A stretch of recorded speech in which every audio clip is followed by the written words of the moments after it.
So kayo ba ay nakakaranas ng ganitong tunog pag nagka-clutch kayo?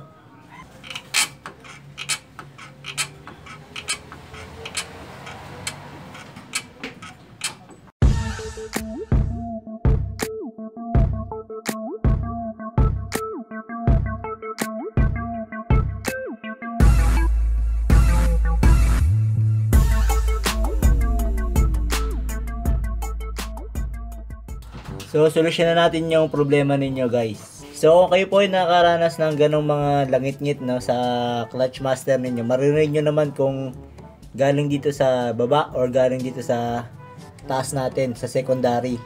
So, i-check na agad natin kung meron siyang mga tagas or leak.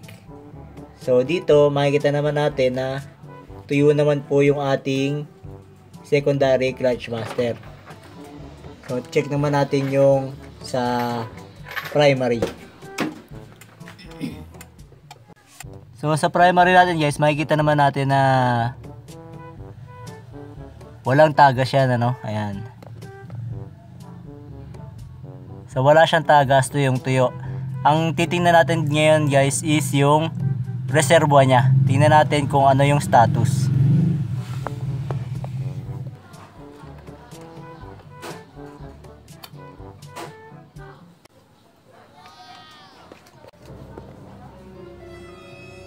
So ayan guys, so madumi na yung ating clutch fluid dito. So ang gagawin natin, papalitan natin siya and try natin kung pag napalitan natin siya is mawawala yung langit-ngit dun sa ating secondary clutch. So usually kasi nasisira na kasi yung goma niya at gas-gas na. Yun. Either sa ating primary, dito nga sa may baso natin na nandun sa ilalim na connected sa ilalim ng ating clutch pedal, or dun sa ating secondary clutch master, no. Pero since nawala silang tagas, ang gagawin natin is ipa-flushing lang natin yung laman nila. So ang gagawin natin, gamit yung ating injection, aalisin natin yung laman nito. So gamit yung injection natin, kunin natin yung mga maduming fluid.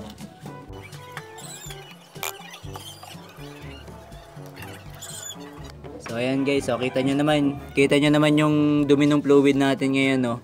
So, ang cause kasi nung langit-ngit is yun nga, yung sira yung rubber cap niya. Gumagasgas na dun sa ating cylinder. So, pwede rin naman na dahil nga madumi na siya, ayun, nagkakaroon ng magaspang na movement yung ating cap against dun sa wall ng ating cylinder. Kaya mas maganda na nalilinisan natin siya. Pero kung after sometime na nagamit natin siya tapos bumalik ulit sa pagka itim itong fluid natin, so most likely may sira sa primary or secondary rubbers natin, no. So ang maganda doon, mag-ready na kayo ng pamalit sa primary or secondary ninyo, at yun nga, maganda na sabay natin silang papalitan. So pag natanggal na natin to, salin na natin ng bagong fluid yung reservo natin. So sa pagsalin, lagyan natin ng basahan para if ever na tumapon or mag-spill yung ating brake fluid ay hindi matatapon dun sa ating engine bay, para hindi rin kalawangin yung engine bay natin. And if ever naman na matapunan siya ng marami, ayun, ang gagawin natin is lagyan agad natin ng tubig. Sabuyan natin ng tubig yung mga part na natapunan.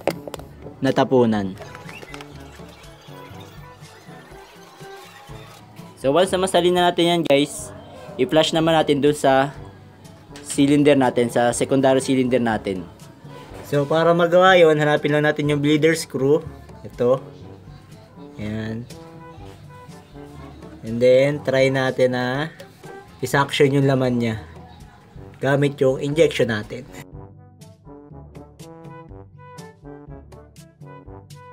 So syempre luluwagan natin yung bleeder screw.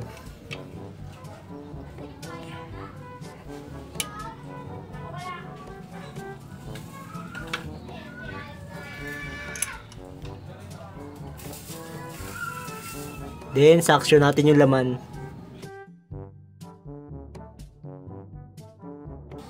Pag malinaw na yung lumalabas dun sa hose natin, ayun, dun sa taas.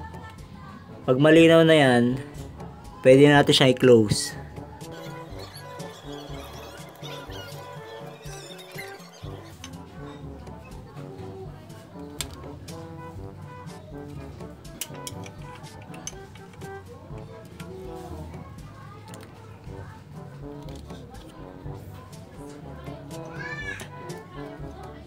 So once ma-secure natin, tanggalin na natin tong ating injection.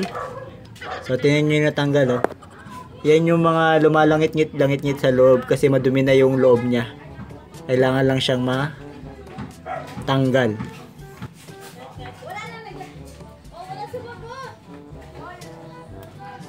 Then balik tayo dun sa taas, guys.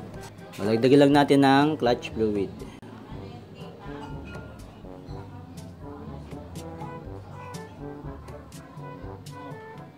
Then balik natin yung takip.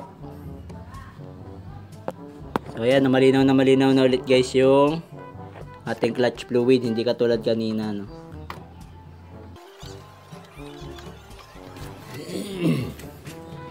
So ayan, ganyan kadumi guys yung clutch fluid natin. So i-check natin guys kung nawala yung tunog.